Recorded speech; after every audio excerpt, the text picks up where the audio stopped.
ನಮಸ್ಕಾರ ವೀಕ್ಷಕರೇ. ಆರ್ಥಿಕ ಸಾಮಾಜಿಕ ಶೈಕ್ಷಣಿಕ ಸಮಿತಿ ಈಗ ಜಾತಿ ಜನಗಣತಿಯಾಗಿ ಕರೆಸ್ಕೊಳ್ತಾ ಇದೆ. ರಾಜ್ಯದಲ್ಲಿರ್ತಕ್ಕಂತಹ ಒಟ್ಟು ಜಾತಿಗಳು ಎಷ್ಟಿದಾವೆ ಅನ್ನುವಂತಹ ಮಾಹಿತಿಯನ್ನು ತಿಳಿದುಕೊಳ್ಳೋದಕ್ಕಾಗಿ ಈ ಸಮೀಕ್ಷೆಯನ್ನು ಮಾಡಲಾಗುತ್ತೆ. ಏಪ್ರಿಲ್ 11ರಂದು ಸಚಿವ ಸಂಪುಟದಲ್ಲಿ ಈಗಾಗಲೇ ಮಂಡನೆಯನ್ನು ಮಾಡಿದ್ದಾರೆ. ಮಂಡನೆ ಆದ ನಂತರದೊಳಗಡೆ ಕೆಲವೊಂದಿಷ್ಟು ಮಾಧ್ಯಮದೊಳಗಡೆ ಅದು ವರದಿ ಸೋರಿಕೆ ಆಯಿತು. ಅಂದರೆ ಒಟ್ಟಾರೆ ಜಾತಿ ಜನಗಣತಿಯ ವರದಿ ಸೋರಿಕೆ ಆಯಿತು.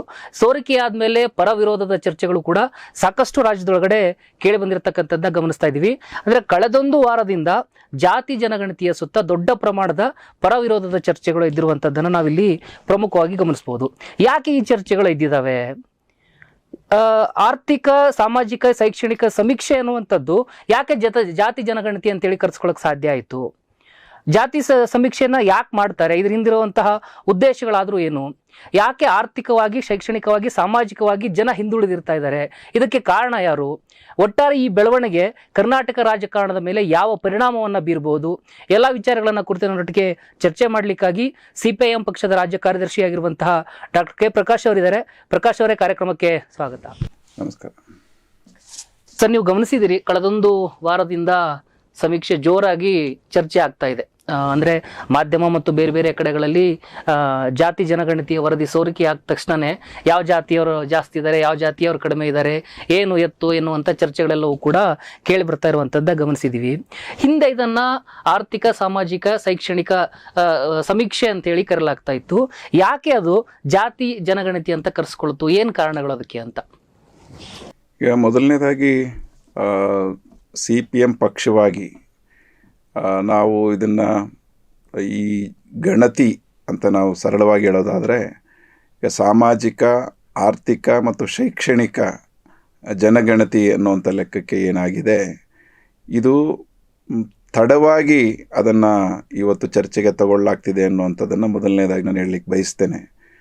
ಕಾಂತರಾಜ್ ವರದಿ ಏನು ಬಂದಿದೆ, ಅವರು ಕಾಂತರಾಜ್ ಅವರ ನೇತೃತ್ವದಲ್ಲಿ ಒಂದು ಆಯೋಗವನ್ನು ನೇಮಕ ಮಾಡಿ ಅದು ವರದಿಯನ್ನು ಕೊಟ್ಟು ಕಾಂಗ್ರೆಸ್ ಸರ್ಕಾರದ ಆಡಳಿತದಲ್ಲಿ, ಆನಂತರ BJP ಆಡಳಿತದ ಒಳಗಡೆಯಲ್ಲಿ ಜಯಪ್ರಕಾಶ್ ಹೆಗಡೆ ಅವರ ನೇತೃತ್ವದಲ್ಲಿ ಮತ್ತೊಂದು ಸಮಿತಿಯನ್ನು ಮಾಡಿ ಅದು ಕೊಟ್ಟಿರ್ತಕ್ಕಂಥ ವರದಿ ಈಗ ಅದು ಜಾತಿ ಸಮೀಕ್ಷಾ ವರದಿ ಅನ್ನುವಂಥ ರೀತಿಯಲ್ಲಿ ಜನಪ್ರಿಯವಾಗಿ ಕರೆಸ್ಕೊಳ್ತಾ ಇದೆ.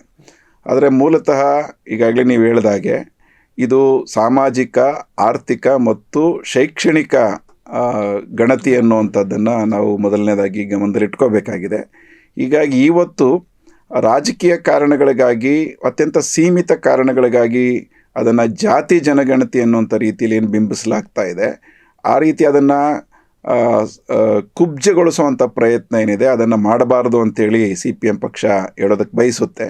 ಅದನ್ನು ಸಮಗ್ರವಾದ ನೆಲೆಯಲ್ಲೇ ಈ ಜನಗಣತಿಯನ್ನು ನಾವು ಪರಿಗಣಿಸಬೇಕು ಅನ್ನುವಂಥದ್ದು ಮೊದಲನೇದು. ಮತ್ತು ಈಗಾಗಲೇ ಹೇಳಿದ ರೀತಿಯಲ್ಲಿ ಈ ವರದಿಗಳು ಸಾಕಷ್ಟು ವರ್ಷಗಳಾಗಿದ್ದಾವೆ ಕೊಟ್ಟು, ಅದನ್ನು ಅತ್ಯಂತ ತಡವಾಗಿ ಎತ್ಕೊಳ್ತಾ ಇದ್ದಾರೆ ಅನ್ನುವಂಥ ಅಂಶ ಇದೆ. ಹೀಗಾಗಿ ಅದು ಮೊದಲೇ ಈ ಚರ್ಚೆಗೆ ತೊಗೊಂಡಿದ್ರೆ, ಅದರ ಬಗ್ಗೆ ಒಂದು ತೀರ್ಮಾನ ಮಾಡಲಿಕ್ಕಾಗಿದ್ದರೆ ಭಾಳ ಒಳ್ಳೆಯದಾಗ್ತಿತ್ತು ಅನ್ನುವಂಥದ್ದನ್ನು ನಾವು ಹೇಳೋದಕ್ಕೆ ಬಯಸ್ತೇವೆ. ಮತ್ತು ಇದು ತಡವಾದ ಕಾರಣಕ್ಕಾಗಿಯೇ ಇವನ್ ಒಳ ಮೀಸಲಾತಿಯ ವಿಚಾರದಲ್ಲೂ ಕೂಡ ಅಂಕಿ ಸಂಖ್ಯೆಗಳು ಮತ್ತು ಡೇಟಾ, ಎಂಪಿರಿಕಲ್ ಡೇಟಾ ಅನ್ನುವಂಥದ್ದು ಇಲ್ಲ ಅನ್ನೋಂಥ ಕಾರಣಕ್ಕಾಗಿ ಮತ್ತೆ ಅದು ಮುಂದಕ್ಕೆ ಹೋಗಿರುವಂಥದ್ದನ್ನು ಕೂಡ ನಾವು ಈ ಹಿನ್ನೆಲೆಯಲ್ಲೇ ಗಮನಿಸ್ಬೋದು. ಅದೇನಾದರೂ ಆಗಿರಲಿ, ತಡವಾಗಾದರೂ ಕೂಡ ಇದನ್ನೀಗ ಕರ್ನಾಟಕ ಸರ್ಕಾರದ ಕ್ಯಾಬಿನೆಟ್ಟು ಚರ್ಚೆಗೆ ತಗೊಂಡಿದೆ. ಚರ್ಚೆಗೆ ತಗೊಂಡು ಈಗ ಮತ್ತೊಂದು ಸುತ್ತಿನ ಸಭೆಗೆ ಅದನ್ನು ಮುಂದೂಡಿದ್ದಾರೆ.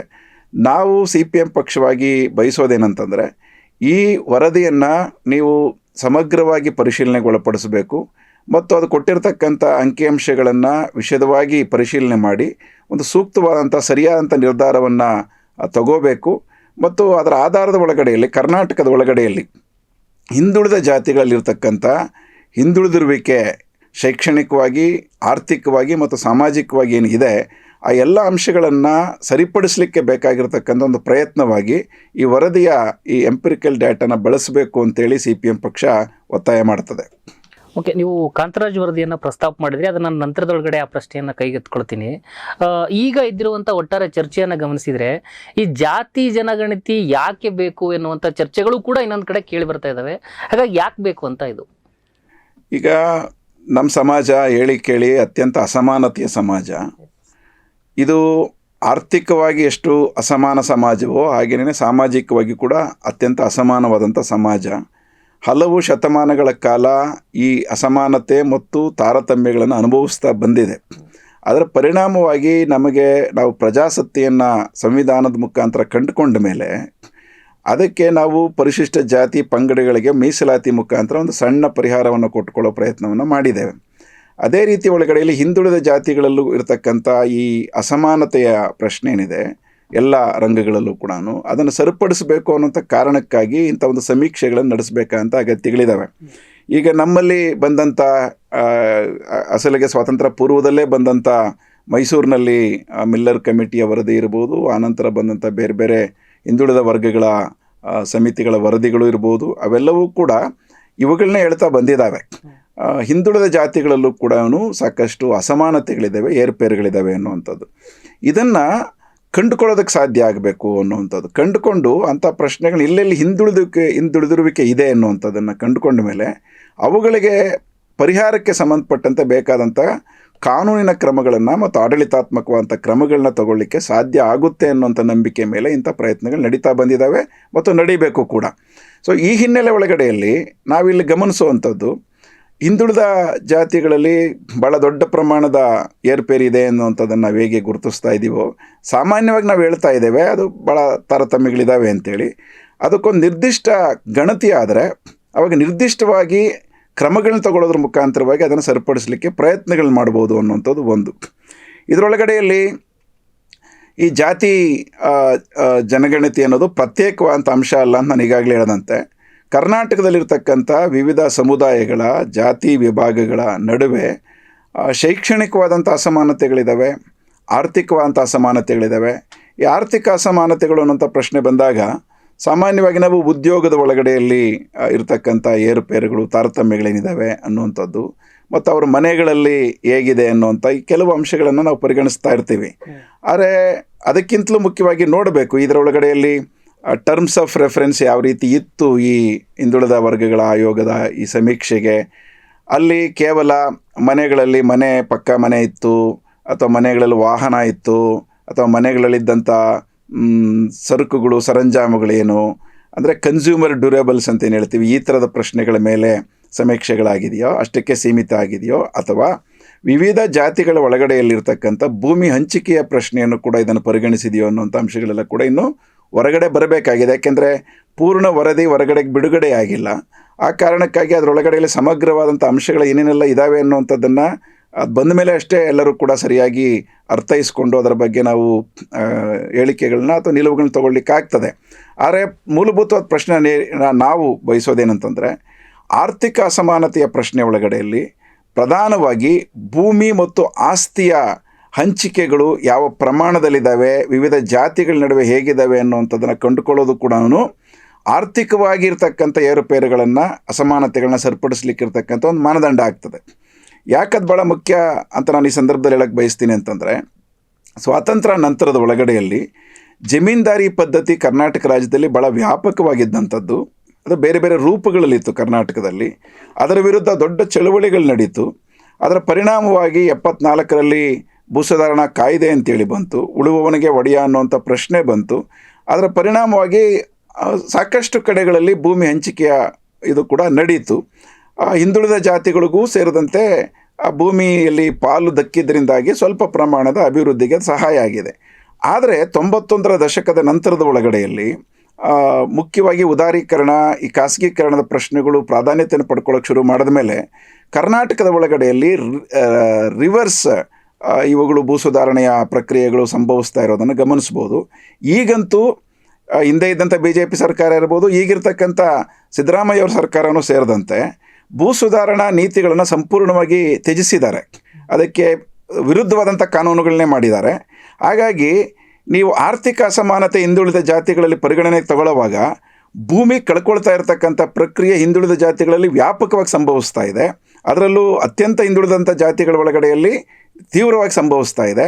ಇಂಥ ಪ್ರಶ್ನೆಗಳನ್ನು ನಾವು ಅಡ್ರೆಸ್ ಮಾಡಲಿಕ್ಕೂ ಕೂಡ ಇದು ಭಾಳ ಮುಖ್ಯ ಆಗ್ತದೆ. ನಮಗೆ ಈ ಸಮೀಕ್ಷೆ ಅನ್ನುವಂಥದ್ದು ಭಾಳ ಮುಖ್ಯ ಆಗ್ತದೆ.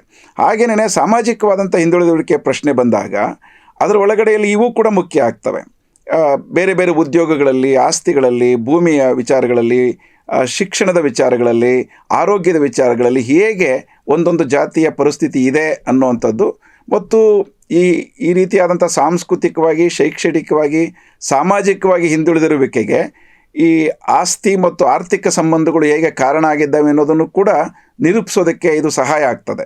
ಈ ಒಟ್ಟಾರೆ ಹಿನ್ನೆಲೆ ಒಳಗಡೆಯಲ್ಲಿ ನಾವು ಬಯಸೋದೇನಂತಂದರೆ, ಆ ಕಾರಣಕ್ಕಾಗಿ ಈ ಆರ್ಥಿಕ, ಸಾಮಾಜಿಕ ಮತ್ತು ಶೈಕ್ಷಣಿಕ ಸಮೀಕ್ಷೆ ಅಂತ ಏನಾಗಿದೆ, ಇದರ ಸಮಗ್ರವಾದಂಥ ವಿವರಗಳನ್ನು ಬಿಡುಗಡೆ ಮಾಡಬೇಕು. ಜನ ಕೂಡ ಅದಕ್ಕೆ ಸರಿಯಾದ ರೀತಿಯಲ್ಲಿ ಪ್ರತಿಕ್ರಿಯೆ ಕೊಡಲಿಕ್ಕಾಗ್ತದೆ, ಒಳ್ಳೆಯ ನಿಲುವುಗಳನ್ನ ವ್ಯಕ್ತಪಡಿಸಲಿಕ್ಕಾಗ್ತದೆ, ಒಂದು ಕನ್ಸ್ಟ್ರಕ್ಟಿವ್ ಆದಂಥ ವಿಧಾನದ ಒಳಗಡೆಯಲ್ಲಿ ಇದನ್ನು ಮುಂದಕ್ಕೆ ತೊಗೊಂಡೋಗ್ಲಿಕ್ಕಾಗ್ತದೆ. ಹಾಗಾದಾಗ ಮಾತ್ರನೇ ಈಗ ಎದ್ದಿರ್ತಕ್ಕಂಥ ರಾಜಕೀಯ ಕಾರಣಕ್ಕಾಗಿ ಎದ್ದಿರ್ತಕ್ಕಂಥ ವಿವಾದಗಳಿದಾವಲ್ಲ, ಅದನ್ನು ಸರಿಪಡಿಸ್ಲಿಕ್ಕಾಗ್ತದೆ. ಇಲ್ಲ ಅಂತಂದರೆ ಅವೆಲ್ಲವೂ ಹಿಂದಕ್ಕೆ ಸರಿದು ಕೇವಲ ರಾಜಕೀಯ ಮೀಸಲಾತಿ, ಒಂದು ಜಾತಿಗೆ ರಾಜಕೀಯ ಸ್ಥಾನಗಳು ಸಿಗ್ತಾವೋ ಇಲ್ವೋ, MLAಗಳು MP ಗಳು ಸಿಗ್ತಾರೋ ಇಲ್ವೋ ಅನ್ನೋಂಥ ಇದ್ರ ಸುತ್ತನೇ ಗಿರಿಕೆ ಹೊಡೆಯುವಂಥ ಇದು ಸೀಮಿತತೆಗೆ ಒಳಪಟ್ಟು ಬಿಡ್ತದೆ.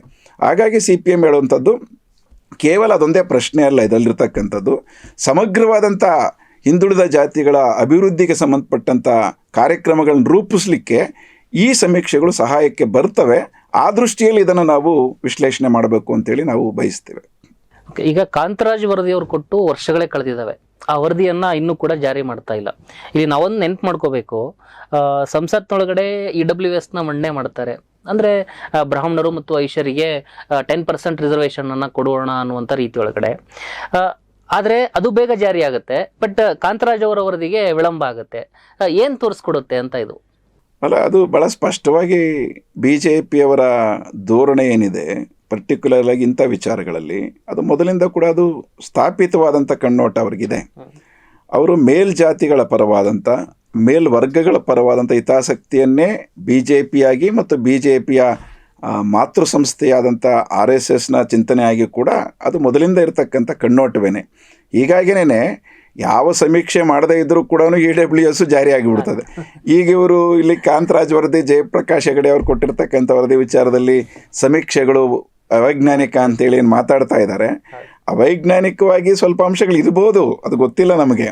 ಆದರೆ ಇವರು ಜಾರಿ ಮಾಡುವಾಗ ಯಾವ ವೈಜ್ಞಾನಿಕ ಅಂಶವನ್ನು ಪರಿಗಣನೆಗೆ ತಗೊಳ್ಳದೇನೆ ತರಾತುರಿಯಲ್ಲಿ ಜಾರಿ ಮಾಡಿದಂಥ ಉದಾಹರಣೆಗಳಿರುವಾಗ ಈಗ ಅವ್ರು ಕೇಳೋವಂಥದ್ದಕ್ಕೆ ಅವ್ರಿಗೆ ನೈತಿಕವಾಗಿ ಹೆಚ್ಚು ಶಕ್ತಿ ಇಲ್ಲ ಮತ್ತು ನೈತಿಕವಾದಂಥ ಇದಿಲ್ಲ ಅಂತ ಹೇಳಿ ನಾವು ಭಾವಿಸ್ತೇವೆ.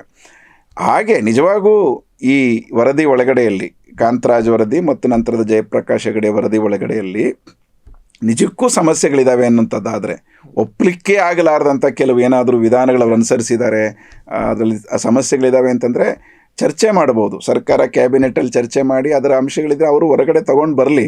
ಅಂಥ ಅಂಶಗಳಿದ್ರೆ ಪರಿಹಾರಕ್ಕೆ ಬೇಕಾದಂಥ ವಿಧಾನಗಳನ್ನು ನಾವು ನೋಡೋದಕ್ಕೆ ಸಾಧ್ಯತೆ ಇದ್ದಾವೆ. ಒಂದು ಅಂಶ ಅವರು ಕೂಡ ಒಪ್ಕೊಂಡಿದ್ದಾರೆ, ಯಾಕೆಂದರೆ ಒಂದು ಸರಿಸುಮಾರು ಒಂದು 50-60 ಲಕ್ಷ ಜನರನ್ನು ಭೇಟಿ ಮಾಡೋಕ್ಕಾಗಿಲ್ಲ ಅನ್ನೋಂಥ ಅಂಶಗಳಿದ್ದಾವೆ. ಹಾಗೆ ನೋಡಿದ್ರೆ ಒಟ್ಟು ಸಂಖ್ಯೆಯ ದೃಷ್ಟಿಯಿಂದ ನೋಡಿದ್ರೆ ಮನೆಗೆ ಹೋಗಿರ್ತಕ್ಕಂಥ ಸಮೀಕ್ಷೆಗಳ ಲೆಕ್ಕದೊಳಗಡೆಯಲ್ಲಿ ಒಂದು ದೊಡ್ಡ ಸಂಖ್ಯೆನೇ ಅದು. ಆದರೆ ನೀವು ಯಾವುದೇ ಆಯೋಗಗಳ ಸಮೀಕ್ಷೆಗಳನ್ನು ನೋಡಿದಾಗ ಅದು ಬಹುತೇಕ ಮಾದರಿ ಸಮೀಕ್ಷೆಗಳಾಗೇ ಸಂಭವಿಸಿರುವಂಥದ್ದು. ಮೀಸಲಾತಿಗಳನ್ನ ನಿಗದಿ ಮಾಡುವಾಗಲೂ ಕೂಡ ಮಾದರಿ ಸಮೀಕ್ಷೆಗಳಾಗೆ ಮಾಡಿರುವಂಥದ್ದು, ಅತ್ಯಂತ ಕಡಿಮೆ ಜನರನ್ನೇ ಸಮೀಕ್ಷೆಗಳು ಮಾಡಿ ಆ ರೀತಿಯ ತೀರ್ಮಾನಗಳು ತೊಗೊಂಡಿರುವಂಥದ್ದು. ಇದು ಆ ಲೆಕ್ಕಕ್ಕೆ ನೋಡಿದ್ರೆ ಅತ್ಯಂತ ವಿಸ್ತಾರವಾದಂಥ ಸಮೀಕ್ಷೆ. ಇದರಲ್ಲೂ ಕೂಡ ಇದರ ಉದ್ದೇಶನೇ ಸಮಗ್ರವಾದಂಥ ಸಮೀಕ್ಷೆ ಮಾಡಬೇಕು ಅಂತ ಇದ್ದದ್ರಿಂದಾಗಿ ಅದು ಗಣನೀಯ ಸಂಖ್ಯೆಯ ಜನ ಅದರ ಒಳಗಡೆ ವ್ಯಾಪ್ತಿಗೆ ಬರಲಿಲ್ಲ ಅನ್ನೋಂಥ ಕಾರಣಕ್ಕಾಗಿ ಅದನ್ನು ಹೇಗೆ ಅಂಥ ಸಮಸ್ಯೆಯನ್ನು ನೀವು ಓವರ್ಕಮ್ ಮಾಡ್ಬೋದು ಅಂತೇಳಿ ಬೇಕಾದ್ರೆ ಯೋಚನೆ ಮಾಡ್ಬೋದು. ಆದರೆ ನೀವು ಹಿಂದಿನ ಯಾವುದೇ ಆಯೋಗಗಳ ವರದಿಗಳಿಗೆ ಪರಿಗಣಿಸಿದಾಗ ಇದು ಅತ್ಯಂತ ವಿಶಾಲವಾದ ಸಮೀಕ್ಷೆ ಅನ್ನೋದನ್ನು ಕೂಡ ನಾವು ಗಮನಿಸಬೇಕಾಗ್ತದೆ. ಇದು ಒಂದು. ಎರಡನೇದು, ಅವೈಜ್ಞಾನಿಕ ಅನ್ನುವಂಥದ್ದು ಭಾಳ ದೊಡ್ಡ ಪ್ರಮಾಣದಲ್ಲಿ ಚರ್ಚೆ ಆಗ್ತಾ ಇದೆ. ಈಗ ಎಲ್ಲರೂ ಹೇಳ್ತಿರೋ ಹಾಗೆ ಅವೈಜ್ಞಾನಿಕ ಅಂತ ನೀವು ಹೇಳೋದಾದರೆ ವೈಜ್ಞಾನಿಕವಾದದ್ದು ಯಾವುದು ಅನ್ನೋದು ನೀವು ಹೇಳಬೇಕು ಅನ್ನುವಂಥದ್ದನ್ನು ಕೇಳ್ತಾ ಇದ್ದಾರೆ. ಇದೊಂದು ಅಂಶ ಇರೋವಾಗಲೇ ಅವೈಜ್ಞಾನಿಕ ಅನ್ನುವಂಥದ್ದನ್ನು ನೀವು ಹೇಗೆ ತೀರ್ಮಾನಕ್ಕೆ ಬರ್ತೀರಿ? ಯಾಕೆಂತಂದ್ರೆ ವರದಿನೇ ಇನ್ನು ಪೂರ್ಣವಾಗಿ ಸರ್ಕಾರನೇ ಅದನ್ನು ಚರ್ಚೆ ಮಾಡ್ತಾ ಇರುವಾಗ, ಕ್ಯಾಬಿನೆಟ್ಟಲ್ಲಿ ಬಹಿರಂಗಗೊಳ್ಳದೆ ಇರುವಾಗ ನೀವು ಅದನ್ನು ಅವೈಜ್ಞಾನಿಕ ಅಂತೇಳಿ ಸಾರಾಸಗಟಾಗಿ ಆತರಕ್ಕೆ ಒಂದು ತೀರ್ಮಾನಕ್ಕೆ ಬರೋದು ಸರಿಯಲ್ಲ. ಆ ವರದಿ ಸರ್ಕಾರ ಹೊರಗಡೆಗೆ ತಂದ ಮೇಲೆ ಅದರ ವಿಚಾರಗಳನ್ನು ಆಗ ನಾವು ಇದರ ಬಗ್ಗೆ ಇನ್ನೊಂದಷ್ಟು ವೈಜ್ಞಾನಿಕವ ಅವೈಜ್ಞಾನಿಕವ, ನಿಜಕ್ಕೂ ಅದರಲ್ಲಿ ಏನಾದರೂ ಅವೈಜ್ಞಾನಿಕವಾಗಿದ್ದರೆ ಮಾತಾಡ್ಬೋದು, ಅದಕ್ಕೇನು ದೊಡ್ಡ ಪ್ರಶ್ನೆ ಇಲ್ಲ. ಆದರೆ ಈ ಎಲ್ಲ ಹಿನ್ನೆಲೆಗಳನ್ನು ಗಮನದಲ್ಲಿಟ್ಕೊಂಡೇ ಅದನ್ನು ನಾವು ಮಾತಾಡಬೇಕು. ಯಾವುದೇ ಚರ್ಚೆಗಳನ್ನು ಮಾಡದೆ, ಯಾವುದೇ ಸಮೀಕ್ಷೆಗಳನ್ನು ಮಾಡದೆ EWS ಅನ್ನು ಜಾರಿ ಮಾಡಿದಂಥ ಉದಾಹರಣೆ ನಮ್ಮ ದೇಶದಲ್ಲಿದೆ. ಹಾಗೆಯೇ ಮೀಸಲಾತಿಯ ಬೇರೆ ಬೇರೆ ವಿಚಾರಗಳಲ್ಲೂ ಕೂಡ ಜಾರಿ ಮಾಡಿದಾಗ ಸ್ಯಾಂಪಲ್ ಸರ್ವೆಗಳನ್ನೇ ಮಾಡಿ ಜಾರಿ ಮಾಡಿರ್ತಕ್ಕಂಥ ಉದಾಹರಣೆಗಳಿದ್ದಾವೆ. ಈ ಹಿನ್ನೆಲೆ ಒಳಗಡೆಯಲ್ಲಿ ಇದನ್ನು ನೀವು ಗಮನದಲ್ಲಿಟ್ಟುಕೊಂಡೇ ಇದನ್ನು ವೈಜ್ಞಾನಿಕವೋ ಅವೈಜ್ಞಾನಿಕವೋ ಅಥವಾ ಸರಿಯಾಗಿ ಆಗಿಲ್ವೋ ಅನ್ನೋಂಥ ಅಂಶಗಳೆಲ್ಲವನ್ನು ಕೂಡ ಚರ್ಚೆಗೆ ತಗೋಬೇಕಂತ ಅಗತ್ಯ ಇದೆ ಅಂತೇಳಿ ಅನಿಸ್ತದೆ. ರಾಜ್ಯದಲ್ಲಿ ಒಂದ್ ಕಡೆ ಒಳ ಮೀಸಲಾತಿ ಚರ್ಚೆ ನಡೀತಾ ಇದೆ, ಮತ್ತೆ ಒಂದಿಷ್ಟು ಹಿಂದೆ ಕಳೆದ ವರ್ಷ ಮೀಸಲಾತಿಯಲ್ಲಿ ಬದಲಾವಣೆಗಳನ್ನು ಕೂಡ ತುಂಬಾ ಜನ ಕೇಳ್ತಾ ಇದ್ರು. 2A ಇದ್ದಂಥವ್ರು ನಮಗೆ 3A ಇದ್ದವರು 2B ಮಾಡಿ 2A ಮಾಡಿ, ಅಥವಾ 2A ದಲ್ಲಿರುವಂಥವ್ರು ನಮಗೆ STಗೆ ಸೇರಿಸಿ ಅನ್ನುವಂಥ ಚರ್ಚೆಗಳೆಲ್ಲವೂ ಕೂಡ ಇದ್ದಿದ್ವು. ಅದರ ಪ್ರಶ್ನೆಗಳು ಅಥವಾ ಅದಕ್ಕೆ ಉತ್ತರಗಳು ಅಂತ ಚರ್ಚೆ ನಡೀತಿರುವಾಗಲೇ ಈ ರೀತಿ ಒಂದು ಸಮೀಕ್ಷೆ ಅಥವಾ ಜಾತಿ ಜನಗಣತಿಯ ವರದಿ ಸೋರಿಕೆ ಆಗಿರುವಂಥದ್ದು, ಇದ್ರ ಹಿಂದ್ಗಡೆ ಏನಾದರೂ ಮೀಸಲಾತಿಯನ್ನ ವಿರೋಧಿಸುವಂಥವರ ಒಂದು ಷಡ್ಯಂತ್ರ ಏನಾದರೂ ಇದೆ ಅಂತ ನಿಮ್ಗೆ ಅನ್ಸುತ್ತಾ ಅಂತ? ಅಲ್ಲ, ಈಗ ಮೊದಲಿಂದ ಇರತಕ್ಕಂಥದ್ದೇನು, ಸಾಮಾನ್ಯವಾಗಿ ಆರ್ಥಿಕವಾಗಿ ಪ್ರಬಲ ಶಕ್ತಿಗಳು ಯಾರು ಮತ್ತು ರಾಜಕೀಯವಾಗಿ ಪ್ರಬಲ ಶಕ್ತಿಗಳು ಯಾರು? ಸಹಜವಾಗಿಯೇ ಅವರು ಸಾಮಾಜಿಕವಾಗಿ ಪ್ರಬಲವಾಗಿರೋ ಶಕ್ತಿಗಳನ್ನೇ ಆರ್ಥಿಕ ಮತ್ತು ಶೈಕ್ಷಣಿಕ ಇದರಲ್ಲಿ ರಾಜಕೀಯವಾಗಿ ಪ್ರಬಲ ಶಕ್ತಿಗಳಾಗಿ ಬಂದಿದ್ದಾರೆ. ಅದು ಚಾರಿತ್ರಿಕವಾಗಿರ್ತಕ್ಕಂಥ ಒಂದು ಅಂಶ. ಹೀಗಾಗಿ ಒಂದು ಸರಿಯಾದಂಥ ಕಣ್ಣೋಟವನ್ನು ಪಡ್ಕೊಳ್ಳುವಂಥ ಪ್ರಯತ್ನ ಮಾಡುವಾಗ ಅದಕ್ಕೆ ಆತಂಕದಿಂದ ಪ್ರತಿಕ್ರಿಯೆ ಕೊಡುವಂಥದ್ದು ಕೂಡ ಸಂಭವಿಸ್ತಾ ಇದೆ. ಈಗ ಯಾವುದೇ ಒಂದು ಜಾತಿ ನನಗೇನೋ ಅನ್ಯಾಯ ಆಗ್ತಿದೆ ಅನ್ನೋಂಥ ರೀತಿಯಲ್ಲಿ ಭಾವಿಸ್ದೇನೆ ಅದನ್ನು ಎಲ್ಲ ಜಾತಿಗಳ ಎಲ್ಲ ವರ್ಗಗಳ ಒಂದು ಅಭಿವೃದ್ಧಿಯ ದೃಷ್ಟಿಯಿಂದ ಇದನ್ನು ನೋಡೋದು ಒಳ್ಳೆಯದು ಅಂತೇಳಿ ಅನ್ನಿಸ್ತದೆ. ಇಲ್ಲ ಅಂತಂದರೆ ಏನಾಗ್ತದೆ, ಒಂದು ಜಾತಿ ಇನ್ನೊಂದು ಜಾತಿಯ ವಿರುದ್ಧ ಎತ್ತಿ ಕಟ್ಟುವಂಥ ಪ್ರಯತ್ನಗಳು ಸಂಭವಿಸಿದ್ರೆ ಸಮಾಜದ ಒಳಗಡೆಯಲ್ಲಿ ಸಾಮಾಜಿಕ ಐಕ್ಯತೆ ಅನ್ನುವಂಥದ್ದಕ್ಕೆ ತೀವ್ರವಾದಂಥ ಧಕ್ಕೆ ಸಂಭವಿಸ್ತದೆ.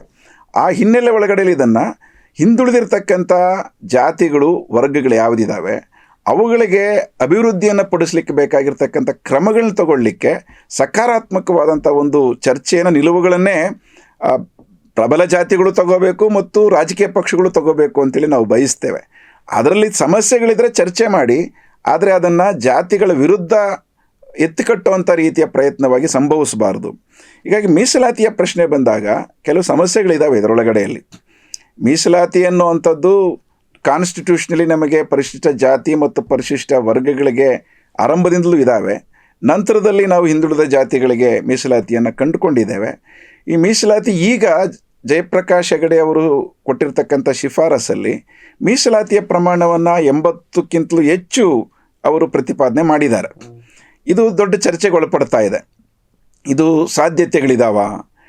ಈಗ ಜನಸಂಖ್ಯೆ ಈ ರೀತಿ ಇದೆ ಅಂಥೇಳಿ ನಾವು ಜಾತಿ ಆಧಾರದಲ್ಲಿ ಕಂಡುಕೊಂಡು ಅದರ ಅಷ್ಟೇ ಪ್ರಮಾಣದಲ್ಲಿ ನೀವು ಮೀಸಲಾತಿಯನ್ನು ಕೊಡಬೇಕು ಅನ್ನುವಂಥದ್ದನ್ನು ಪ್ರತಿಪಾದನೆ ಮಾಡಿದಾಗ ಅದು ಸಂವಿಧಾನವಾಗಿ ನಿಲ್ತದ ಅನ್ನುವಂಥ ಪ್ರಶ್ನೆಗಳಿದ್ದಾವೆ. ಇದಕ್ಕೆ ಸಾಕಷ್ಟು ದೀರ್ಘ ಹೋರಾಟಗಳು ಮತ್ತು ಒತ್ತಡಗಳು ಬರಬೇಕಾಗಿ ಬರ್ತದೆ. ಯಾಕೆಂದರೆ ಹಲವು ಸುಪ್ರೀಂ ಕೋರ್ಟ್ನ ಜಡ್ಜ್ಮೆಂಟ್ಗಳ ಒಳಗಡೆಯಲ್ಲಿ ಮೀಸಲಾತಿಯ ಪ್ರಮಾಣ 50% ಹೆಚ್ಚಿರಬಾರ್ದು ಅನ್ನುವಂಥ ಹಿನ್ನೆಲೆ ಒಳಗಡೆಯಲ್ಲಿ ಬೇರೆ ಬೇರೆ ಸಂದರ್ಭಗಳಲ್ಲೂ ಕೂಡ ಸುಪ್ರೀಂ ಕೋರ್ಟು ಹಲವು ರಾಜ್ಯಗಳ ಇಂಥ ಪ್ರಸ್ತಾಪಗಳನ್ನು ಸ್ಟೆಕ್ ಡೌನ್ ಮಾಡಿರ್ತಕ್ಕಂಥ ಉದಾಹರಣೆಗಳು ಇದ್ದಾವೆ. ಅದೇ ಸಂದರ್ಭದಲ್ಲಿ EWS ಕೊಟ್ಟಾಗ ಅಥವಾ ತಮಿಳುನಾಡಿನ ಪ್ರಶ್ನೆ ಅವ್ರಿಗೆ ಮೀಸಲಾತಿ ಹೆಚ್ಚು ಅವಕಾಶ 9th ಶೆಡ್ಯೂಲಲ್ಲಿ ಕೊಟ್ಟಾಗ ಇಂಥ ಉದಾಹರಣೆಗಳು ಇರೋದ್ರಿಂದಾಗಿ ಇದಕ್ಕೆ ಭಾಳ ದೊಡ್ಡ ಪ್ರಮಾಣದ ಐಕ್ಯತೆಯ ಕಾನೂನಾತ್ಮಕವಾದಂಥ ಪ್ರಯತ್ನಗಳು ಬೇಕಾಗ್ತವೆ ಮತ್ತು ರಾಜಕೀಯ ಇಚ್ಛಾಶಕ್ತಿ ಕೂಡ ಬೇಕಾಗ್ತದೆ. ಆ ಹಿನ್ನೆಲೆ ಒಳಗಡೆಯಲ್ಲಿ ಎಲ್ಲರೂ ಇದನ್ನು ಒಂದು ಸರಿಯಾದ ದಿಕ್ಕಿನಲ್ಲಿ ಸಕಾರಾತ್ಮಕವಾಗಿ ಆರೋಗ್ಯಕರವಾದಂಥ ದೃಷ್ಟಿಯಲ್ಲಿ ಇದನ್ನು ಯೋಚನೆ ಮಾಡೋದು, ಚರ್ಚೆ ಮಾಡೋದು ಅಗತ್ಯ ಅಂತೇಳಿ ನಾವು ಭಾವಿಸ್ತೇವೆ. ಓಕೆ, ನೀವು ರಾಜಕಾರಣದ ಪ್ರಭಾವವನ್ನು ಪ್ರಸ್ತಾಪ ಮಾಡಿದ್ರಿ. ಒಂದು ಕಡೆ ರಾಜಕಾರಣದ ಪ್ರಭಾವ ಮತ್ತೆ ರಾಜಕಾರಣದೊಳಗಡೆ ಇರುವಂತಹ ಪ್ರಬಲ ಜಾತಿಗಳ ಪ್ರಭಾವ ಕೂಡ ಇದರೊಳಗಡೆ ಎದ್ದು ಕಾಣಿಸ್ತಾ ಇದೆ. ಕಾಂಗ್ರೆಸ್ ಕೂಡ ಅದಕ್ಕೆ ಹೊರತಾಗಿಲ್ಲ. ನಿನ್ನೆ ಸಚಿವ ಸಂಪುಟದಲ್ಲಿ ಬಹಳಷ್ಟು ಜನ ನಿರೀಕ್ಷೆ ಇಟ್ಕೊಂಡಿದ್ರು, ಈ ವರದಿ ಏನೋ ಒಂದು ಆಗ್ಬಿಡುತ್ತೆ, ಏನೋ ಒಂದು ಮಂಡನೆಯೋ ಅಥವಾ ಜನಕ್ಕೆ ಪಬ್ಲಿಕ್ಗೆ ಸಿಗುವಂಥ ಸಾಧ್ಯತೆಗಳು ಇರ್ಬೋದು ಅಂತೇಳಿ ಜನ ನಿರೀಕ್ಷೆಯನ್ನ ಮಾಡಿದ್ರು. ಆದರೆ ಅದನ್ನ ಮತ್ತೆ ಅವರು ಮುಂದಿನ ಸಚಿವ ಸಂಪುಟಕ್ಕೆ ಮುಂದೆ ಹಾಕಿದ್ದಾರೆ. ಅಂದರೆ ಚರ್ಚೆ ಪೂರ್ಣ ಪ್ರಮಾಣದಲ್ಲಿ ಆಗಿಲ್ಲ ಅಂತೇಳಿ ಸಿದ್ದರಾಮಯ್ಯನವರು ಸಮರ್ಥನೆಯನ್ನು ಕೂಡ ಕೊಟ್ಟಿದ್ದಾರೆ. ಆದರೆ ಬಲ್ಲ ಮೂಲಗಳ ಪ್ರಕಾರ ಬಂದಿರುವಂತಹ ಮಾಹಿತಿ ಪ್ರಕಾರ ಲಿಂಗಾಯತರು ಮತ್ತೆ ಒಕ್ಕಲಿಗರು ಇದಕ್ಕೆ ದೊಡ್ಡ ಪ್ರಮಾಣದಲ್ಲಿ ವಿರೋಧವನ್ನು ವ್ಯಕ್ತಪಡಿಸ್ತಾ ಇದ್ದಾರೆ ಅನ್ನುವಂಥ ಮಾತುಗಳು ಕೇಳಿ ಬರ್ತಾ ಇದ್ದಾವೆ. ಮತ್ತೆ ಬಿಜೆಪಿ ಅದನ್ನು ಯಾವಾಗಲೂ ಕೂಡ ಒಟ್ಟಾರೆ ಅದು ಜಾತಿ ಜನಗಣತಿ ಆಗಿರ್ಬೋದು, ಮೀಸಲಾತಿ ಆಗಿರ್ಬೋದು, ಎಲ್ಲವನ್ನೂ ಬಿಜೆಪಿ ವಿರೋಧಿಸಿಕೊಂಡು ಬರ್ತಾ ಇರುವಂಥದ್ದನ್ನ ಗಮನಿಸ್ತಾ ಇದ್ದೀವಿ. ಹಾಗಾಗಿ ಒಟ್ಟಾರೆ ಕರ್ನಾಟಕದ ರಾಜಕಾರಣದ ಮೇಲೆ ಇದು ಏನು ಪರಿಣಾಮವನ್ನು ಬೀರ್ಬೋದು ಅಂತ? ಅಲ್ಲ, ನಾನು ಆಗಲೇ ಹೇಳಿದಂಥ ಒಂದು ಅಂಶವನ್ನು ನೀವು ಗಮನಿಸಬೇಕು. ಏನಂತಂದರೆ, ರಾಜಕೀಯದ ಒಳಗಡೆಯಲ್ಲಿ ಯಾರು ಪ್ರಬಲ ಪಾತ್ರವನ್ನು ನಿರ್ವಹಿಸ್ತಾ ಇದ್ದಾರೆ, ಅಧಿಕಾರದ ಇವುಗಳನ್ನು ಪಡ್ಕೊಳ್ತಾ ಬಂದಿದ್ದಾರೆ ಮೊದಲಿಂದ, ಅವರು ಮೂಲತಃ ಒಂದು ಆರ್ಥಿಕವಾಗಿ ಅತ್ಯಂತ ಪ್ರಬಲವಾದ ಶಕ್ತಿಗಳು ಮತ್ತು ಸಾಮಾಜಿಕವಾಗಿಯೂ ಪ್ರಬಲವಾದ ಶಕ್ತಿಗಳೇ ಅದನ್ನು ಪಡ್ಕೊಳ್ತಾ ಬಂದಿದ್ದಾರೆ. ಜನಸಂಖ್ಯೆ ಕಡಿಮೆ ಇದ್ದಾಗಲೂ ಕೂಡ ಒಂದೊಂದು ಕ್ಷೇತ್ರದಲ್ಲೂ ನೀವು ಗಮನಿಸಿದ್ರೆ ಅತ್ಯಂತ ಪ್ರಬಲವಾಗಿ ಆರ್ಥಿಕವಾಗಿ ಯಾರು ಪ್ರಬಲವಾಗಿರ್ತಾರೆ ಅವ್ರು ಗೆದ್ದಿರ್ತಾರೆ. ಹಾಗಾಗಿ ನಿಮಗೆ ನಾನು ಅದನ್ನೇ ಹೇಳಿದ್ದು, ಈ ಸಮೀಕ್ಷೆಯ ಒಳಗಡೆಯಲ್ಲಿ ಒಂದೊಂದು ಜಾತಿಯ ಆರ್ಥಿಕ ಪ್ರಾಬಲ್ಯ ಮತ್ತು ಆಸ್ತಿಗಳ ಹಂಚಿಕೆಯನ್ನು ಹೇಗೆ ಪಡ್ಕೊಂಡಿದ್ದಾವೆ ಅನ್ನುವಂಥದ್ರ ಮೇಲೇ ಇದನ್ನು ನಾವು ನೋಡಬೇಕು ಅನ್ನುವಂಥದ್ದು. ಆವಾಗ ಅದು ಸಮಗ್ರತೆ ಬರ್ತದೆ. ಅದಕ್ಕೆ ಈಗ ಎರಡು ಪ್ರಬಲ ಜಾತಿಗಳು ಕರ್ನಾಟಕದ ಒಳಗಡೆಯಲ್ಲಿ ಇದನ್ನು ಹಲವು ಕಾರಣಕ್ಕಾಗಿ ವಿರೋಧ ಮಾಡ್ತಿದ್ದಾವೆ. ಯಾಕೆ ಅಂತಂದರೆ, ಒಂದು ಕಲ್ಪನೆ, ಒಂದು ನಂಬಿಕೆ ಇದೆ. ಯಾಕೆ ಅಂತಂದರೆ, ಕರ್ನಾಟಕದ ಒಳಗಡೆಯಲ್ಲಿ ಯಾವ್ಯಾವ ಜಾತಿಯ ಜನಸಂಖ್ಯೆ ಎಷ್ಟಿದೆ ಅನ್ನುವಂಥದ್ದು ಸ್ವಾತಂತ್ರ್ಯ ನಂತರದಲ್ಲಿ ನಮಗೆ ಗೊತ್ತಿಲ್ಲ, ಅದನ್ನು ನಾವು ಸಮೀಕ್ಷೆ ಮಾಡಿಲ್ಲ. ಆದರೆ ಒಂದು ನಂಬಿಕೆ ಏನು ಬಂದಿದೆ, ಕರ್ನಾಟಕದಲ್ಲಿ ಎರಡು ಪ್ರಬಲ ಜಾತಿಗಳು ಅತ್ಯಂತ ದೊಡ್ಡ ಸಂಖ್ಯೆಯಲ್ಲಿದ್ದಾವೆ. ಆ ಹಿನ್ನೆಲೆ ಒಳಗಡೆಯಲ್ಲಿ ಹೆಚ್ಚು ಶಾಸಕರು, MLAಗಳು ಅಥವಾ MP ಗಳು ಅಥವಾ ಏನು ಬೇರೆ ಬೇರೆ ಸ್ಥಳೀಯ ಜಿಲ್ಲಾ ಪಂಚಾಯತಿಗಳಲ್ಲೂ ಕೂಡ ಅದೇ ರೀತಿಯಲ್ಲಿ ಅದು ಸಂಭವಿಸ್ತಾ ಬಂದಿದೆ. ಸೊ ಇದು ಏನಾಗ್ತದೆ, ಈಗ ಬರ್ತಿರೋವಂಥ ಅಂಕಿ ಸಂಖ್ಯೆಗಳು ಹೊರಗಡೆ ಕಂಡುಕೊಳ್ತಾ ಇರುವಂಥದ್ದು, ಅದು ಇದುವರೆಗೂ ಪಡ್ಕೊಂಡು ಅಧಿಕಾರವನ್ನು ಅನುಭವಿಸ್ತಾ ಬಂದಿದ್ದಂಥ ವಿಭಾಗಗಳಲ್ಲಿ ಒಂದು ಆತಂಕವನ್ನು ಸೃಷ್ಟಿ ಮಾಡ್ತಾ ಇದೆ. ಇದು ನಮಗೆ ಕಳೆದೋಗ್ಬಿಡ್ತದೆ, ಇಷ್ಟು ದಿವಸ ಬರ್ತಿದೆ, ಇದು ಕಳೆದೋಗುತ್ತೆ, ಯಾಕೆಂದರೆ ಜನಸಂಖ್ಯೆ ಕಡಿಮೆ ಆಗ್ತದೆ ನಾವು ನಂಬಿರೋದಕ್ಕಿಂತ ಅನ್ನುವಂಥದ್ದು. ಸೊ ಅದರಿಂದಾಗಿ ಈ ಆತಂಕ ಅಸಲಿಗೆ ಆ ಎರಡು ಪ್ರಬಲ ಜಾತಿಗಳ ಆತಂಕ ಅಲ್ಲ. ಅದು ನಾವು ಇದನ್ನು ಸ್ವಲ್ಪ ಗಮನಿಸಬೇಕಾಗಿರೋದು. ಎರಡು ಪ್ರಬಲ ಜಾತಿಗಳಲ್ಲಿರ್ತಕ್ಕಂಥ ಪ್ರಭಾವಶಾಲಿ ಬಲಶಾಲಿಗಳ ಆತಂಕಗಳಿದು. ಯಾಕೆ ಅಂತಂದರೆ, ಪ್ರಬಲ ಜಾತಿಗಳು ಅಂತ ಹೇಳಿದಾಗ ಅದರಲ್ಲಿರ್ತಕ್ಕಂಥ ಎಲ್ಲರೂ ಪ್ರಬಲರಾಗಿದ್ದಾರೆ ಅನ್ನುವಂಥ ರೀತಿಯಲ್ಲಿ ಭಾವಿಸ್ಕೊಳ್ಳುವಂಥ ಅವಕಾಶ ಇರ್ತದೆ. ಹಾಗಲ್ಲ ಅದು. ಆಯಾ ಜಾತಿಗಳಲ್ಲಿ ಪ್ರಬಲ ಜಾತಿಗಳು ಅಂತ ಯಾವ್ದನ್ನು ಮಾತಾಡ್ತಿದ್ದೀವೋ ಅದ್ರ ಒಳಗಡೆಯಲ್ಲಿ ಬಡವರು ಯಾರು MLAಗಳಾಗಲ್ಲ, ಜಮೀನಿಲ್ದಿರೋ ಯಾರು MLA ಆಗಲ್ಲ, 100 ಕೋಟಿ ರೂಪಾಯಿ ಆಸ್ತಿ ಇರೋರು ಯಾರು MLAಗಳಾಗಲ್ಲ. ಹಾಗಾಗಿ ಆ ಪ್ರಬಲ ಜಾತಿಗಳು ಅಂತ ಯಾವುದನ್ನು ಮಾತಾಡ್ತಿದ್ದೀವೋ ಅದರೊಳಗಡೆಯಲ್ಲಿ ಆರ್ಥಿಕವಾಗಿ ಅತ್ಯಂತ ಪ್ರಬಲವಾಗಿರ್ತಕ್ಕಂಥ ಕೆಲವರ ಆತಂಕಗಳದು, ಅದು ಇಡೀ ಜಾತಿಯ ಆತಂಕಗಳಲ್ಲ. ಆದರೆ ಆ ರೀತಿ ಬಿಂಬಿಸಲಾಗ್ತಾ ಇದೆ. ಯಾಕಂದರೆ ಜಾತಿಗಳ ನಡುವೆ ಒಂದು ಕಂದಕವನ್ನು ಸೃಷ್ಟಿಗೆ ಮಾಡೋದಕ್ಕೆ ಇದೇ ಅವಕಾಶ ಇರೋದು. ಹಾಗಾಗಿ ಮಾಡುವಂಥ ಪ್ರಯತ್ನ ಮಾಡ್ತಾ ಇದ್ದಾರೆ. ನಾವು ಅದಕ್ಕೆ ಭಾಳ ಸ್ಪಷ್ಟವಾಗಿ ಹೇಳಕ್ಕೆ ಬಯಸೋದು, ಅದು ಜಾತಿಗಳ ನಡುವಿನ ಕಂದಕವಾಗಿ ಅದು ಮಾರ್ಪಡಬೇಕಾಗಿಲ್ಲ. ಯಾಕೆ ಅಂತಂದರೆ, ಈ ಆತಂಕ ಇರುವಂಥದ್ದು ಆಯಾ ಜಾತಿಯ ಪ್ರಬಲರ ಮಧ್ಯದಲ್ಲಿರ್ತಕ್ಕಂಥ ಅಂಶ ಅನ್ನುವಂಥದ್ದು ನಾವು ಗಮನಿಸಬೇಕಾಗಿದೆ. ಒಟ್ಟಾರೆ ನಾವು ಈ ಜಾತಿ ಜನಗಣತಿ ಅಂತೇಳಿ ಪ್ರಚಾರಕ್ಕೆ ಬಂದಿರುವಂಥ ಈ ಸಾಮಾಜಿಕ, ಶೈಕ್ಷಣಿಕ ಮತ್ತು ಆರ್ಥಿಕ ಸಮೀಕ್ಷೆ ಏನಿದೆ, ಇದು ಸರಿಯಾದ ರೀತಿಯಲ್ಲಿ ಸರ್ಕಾರ ಇದಕ್ಕೆ ಹೆಜ್ಜೆಗಳನ್ನು ತಗೋಬೇಕು. ಸರ್ಕಾರ ಇದರೊಳಗಡೆಯಲ್ಲಿ ತಾನು ಜಾತಿ ವಿಭಜನೆಯ ವಿಂಗಡಣೆ ಮಾಡಲಿಕ್ಕೆ ಬೇಕಾದ ರೀತಿಯಲ್ಲಿ ಅದನ್ನು ರಾಜಕೀಯ ಲಾಭಕ್ಕಾಗಿ ಪಡ್ಕೊಳ್ಳೋ ರೀತಿಯ ಪ್ರಯತ್ನಗಳನ್ನು ಮಾಡ್ದೇನೆ ಕರ್ನಾಟಕದ ಎಲ್ಲ ಹಿಂದುಳಿದ ಜಾತಿಯ ಜನರು ಕೂಡ ಹೌದು, ಇದು ಸರ್ಕಾರ ಸರಿಯಾದ ನಿಲುವನ್ನು ತಗೊಳ್ತಾ ಇದೆ ಅನ್ನುವಂಥದ್ದನ್ನು ಒಪ್ಕೊಳ್ಳೋದಕ್ಕೆ ಬೇಕಾದಂಥ ರೀತಿಯ ಒಳಗಡೆಯಲ್ಲಿ ಒಂದು ಸರಿಯಾದಂಥ ಸಮಗ್ರವಾದಂಥ ದೃಷ್ಟಿಕೋನದ ಒಳಗಡೆಯಲ್ಲಿ ನಿಲುವುಗಳನ್ನು ತಗೋಬೇಕಾಗ್ತದೆ. ಪ್ರಬಲ ಜಾತಿಗಳು, ಅದರೊಳಗಡೆ ಹಿಂದುಳಿದ ಜಾತಿಗಳು, ಎರಡು ಪ್ರಬಲ ಜಾತಿಗಳು ಮತ್ತು ಇತರೆ ಹಿಂದುಳಿದ ಜಾತಿಗಳು ಅನ್ನೋ ರೀತಿಯ ಒಳಗಡೆಯಲ್ಲಿ, ಅಥವಾ BJPಯವರು ಇದು ಮುಸಲ್ಮಾನರಿಗೆ ಹೆಚ್ಚು ಅನುಕೂಲ ಆಗ್ತದೆ ಅನ್ನೋಂಥ ರೀತಿ ಬಿಂಬಿಸುವಂಥದಕ್ಕೆ ಅವಕಾಶ ಆಗೋ ರೀತಿ ಒಳಗಡೆಯಲ್ಲಿ ಅಂಥ ಎಲ್ಲ ರಾಜಕೀಯ ಪಿತೂರಿಗಳು ಮತ್ತು ಸ್ವಾಯತ್ತಾಸಕ್ತಿಗಳ ಇವುಗಳನ್ನು ಸೋಲಿಸುವಂಥ ರೀತಿ ಒಳಗಡೆಯಲ್ಲಿ ಎಲ್ಲ ಹಿಂದುಳಿದ ಜಾತಿಗಳ ನಿಜವಾದಂಥ ಅಭ್ಯುದಯದ ಹಿನ್ನೆಲೆ ಒಳಗಡೆಯಲ್ಲಿ ಒಂದು ನಿಲುವನ್ನು ಸರ್ಕಾರ ತಗೊಳ್ಳುವಂಥದ್ದು ಭಾಳ ಅಗತ್ಯ ಇದೆ. ಆ ನಿಟ್ಟಿನಲ್ಲಿ ಸಿದ್ದರಾಮಯ್ಯವ್ರ ಸರ್ಕಾರ ಪ್ರಯತ್ನ ಮಾಡಬೇಕು ಅಂತೇಳಿ ನಾವು CPM ಆಗಿ ಒತ್ತಾಯ ಮಾಡ್ತೀವಿ. ಓಕೆ, ಪ್ರಕಾಶ್ ಅವರೇ, ಜಾತಿ ಜನಗಣತಿ ಕುರಿತಾಗಿ ನಮ್ಮ ವೀಕ್ಷಕರಿಗೆ ಸಾಕಷ್ಟು ವಿವರಗಳನ್ನು ತಿಳಿಸಿದ್ರಿ. ಹಾಗಾಗಿ ಜನಶಕ್ತಿ ಮೀಡಿಯಾ ಪರವಾಗಿ ನಾನು ನಿಮಗೆ ಧನ್ಯವಾದಗಳನ್ನು ಅರ್ಪಿಸ್ತಾ ಇದ್ದೇನೆ. ಓಕೆ ವೀಕ್ಷಕರೀಗ ಸರ್ಕಾರದ ಮೇಲೆ ಒಂದು ದೊಡ್ಡ ಜವಾಬ್ದಾರಿ, ಹೊಣೆಗಾರಿಕೆ ಮತ್ತು ಬದ್ಧತೆಯನ್ನು ಪ್ರದರ್ಶನ ಮಾಡಬೇಕಾಗಿರ್ತಕ್ಕಂಥ ಒಂದು ದೊಡ್ಡ ಸವಾಲು ಇವತ್ತು ರಾಜ್ಯ ಸರ್ಕಾರದ ಮುಂದೆ ಇದೆ. ಹಾಗಾಗಿ ಕಾಂತರಾಜ್ ಅವರು ಮತ್ತು ಜಯಪ್ರಕಾಶ್ ಹೆಗಡೆ ಅವರು ಕೊಟ್ಟಿರ್ತಕ್ಕಂಥ ವರದಿಯನ್ನು ಕೂಡಲೇ ಸಚಿವ ಸಂಪುಟದೊಳಗಡೆ ಚರ್ಚೆ ಮಾಡಿ ಸಾರ್ವಜನಿಕವಾಗಿ ಅದನ್ನು ಅಧ್ಯಯನಕ್ಕೆ ಬಿಟ್ಟು ಸಾರ್ವಜನಿಕರು ಏನು ಹೇಳ್ತಾರೆ ಏನು ಎತ್ತುವಂತಹ ಒಂದಿಷ್ಟು ಸೌಜನ್ಯಯುತ ಮಾತುಗಳನ್ನ ಕೇಳಿಸ್ಕೊಂಡು ಕೂಡಲೇ ಇದನ್ನ ಜಾರಿ ಮಾಡೋದಕ್ಕೆ ಅವ್ರು ಏನಾದರೂ ಪ್ರಯತ್ನ ಮಾಡಿದ್ರೆ ಒಂದು ಅನುಕೂಲ ಆಗುತ್ತೆ. ಇಲ್ಲದೆ ಹೋದ್ರೆ ಇದು ಹಾಗೆ ಸುಮ್ಮನೆ ಸೋರಿಕೆ ಆಗ್ತಾ ಇದೆ ಅಲ್ಲಿ ಇಲ್ಲಿ ಅಂತ ಚರ್ಚೆಗಳು ಹುಟ್ಟಾಕಿದ್ರೆ ಪ್ರಕಾಶ್ ಅವರು ಹೇಳಿದಾಗೆ ಜಾತಿಗಳ ನಡುವೆ ಕಂದಕ ಸೃಷ್ಟಿಯಾಗುತ್ತೆ, ಕರ್ನಾಟಕ ಇನ್ನಷ್ಟು ಜಾತಿ ಸಂಘರ್ಷಕ್ಕೆ ಕಾರಣ ಆಗುತ್ತೆ ಅನ್ನುವಂಥ ಒಂದು ಆತಂಕವನ್ನು ಅವರು ವ್ಯಕ್ತಪಡಿಸಿದ್ದಾರೆ. ಸರ್ಕಾರ ಅದನ್ನ ಅರ್ಥ ಮಾಡ್ಕೊಳ್ಬೇಕು ಅಂತ ಹೇಳ್ತಾ ಈ ಚರ್ಚೆಯನ್ನ ಇಲ್ಲಿಗೆ ಮುಗಿಸ್ತಾ ಇದ್ದೀನಿ. ವಸ್ತುನಿಷ್ಠ ವಿಶ್ಲೇಷಣೆಗಾಗಿ ಜನಶಕ್ತಿ ಮೀಡಿಯಾ ನೋಡ್ತಾ ಇರಿ.